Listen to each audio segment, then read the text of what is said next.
வணக்கம். நம்ம இன்றைக்கி என்ன பார்க்குறோன்னா, நிறைய வீட்டில் கணவன் மனைவிக்கு இடையே சண்டை, பிரிஞ்சு போகிறது, இதெல்லாம் புரிதல் இல்லாதனால தான் வருது. ஆனால் அதையும் மீறி அவங்களுக்குள்ள சண்டை வர்றதுக்கு மிக முக்கியமான காரணம் கண்திருஷ்டி தாங்க. இப்போ சின்ன பிள்ளைங்க கல்யாணம் ஆன சின்ன தம்பதியருக்கும் இந்த பிரச்சனை வருது, மூத்த தம்பதியருக்கும் இந்த பிரச்சனை வருது.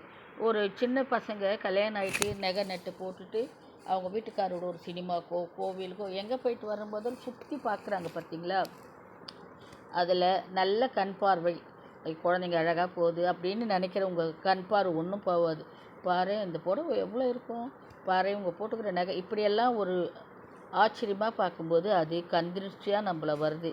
நீங்கள் வீட்டுக்கு வந்த உடனே வீட்டுக்காரோட சண்டை, இல்லை உள்ள உழஞ்ச உடனே மாமியாரோட சண்டை பிரச்சனை, அப்போது இவங்க நீங்கள் 2 பேர் பேச முடியாது, இந்த மாதிரி சூழல்லாம் இருக்கும்.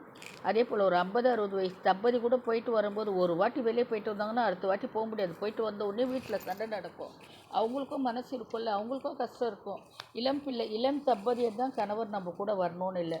ஒரு 20-25 வருஷம் வாழ்ந்த கணவர் சொல்கிற பேச்சை கேட்டுட்டு இப்போ வேறு மாதிரி ஆக்டிவேட் பண்ணும்போது அவங்களுக்கும் நிறைய மன சங்கடம் இருக்கும்.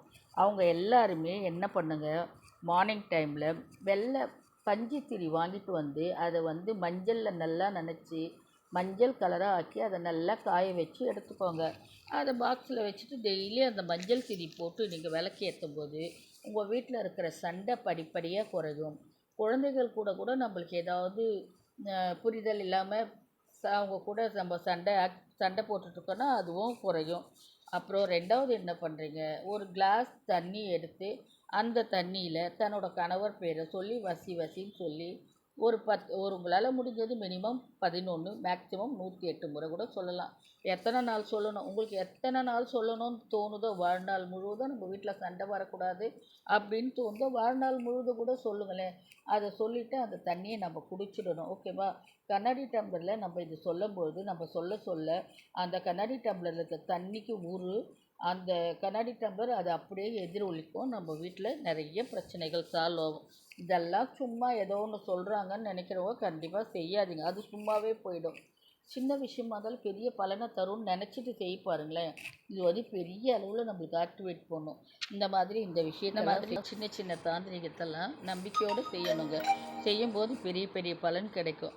முடிஞ்ச அளவுக்கு பிரம்ம முகூர்த்தத்தில் செய்யும் பொழுது வெறும் வயிற்றில், முக்கியமாக இந்த தண்ணியை வெறும் வயிற்றில் செஞ்சுட்டு குடிங்க. எந்த ஒரு சாமிக்கு விளக்கேற்றும் போதும் வெறும் வயிற்றில் ஏற்றிட்டு நம்ம பண்ணணும். காலையில் எந்திரிச்ச உடனே நம்ம என்ன பண்ணுறோம், கையில் தண்ணி எடுத்து முகத்தை அலம்பிட்டு அப்புறம் பேஸ்ட் எடுத்து ப்ரஷ் பண்ணுங்கள். நம்ம போன உடனே பேஸ்ட் எடுத்து ப்ரஷ் பண்ணிடுறோம், அப்புறம் தான் முகம் அலம்புறோம்.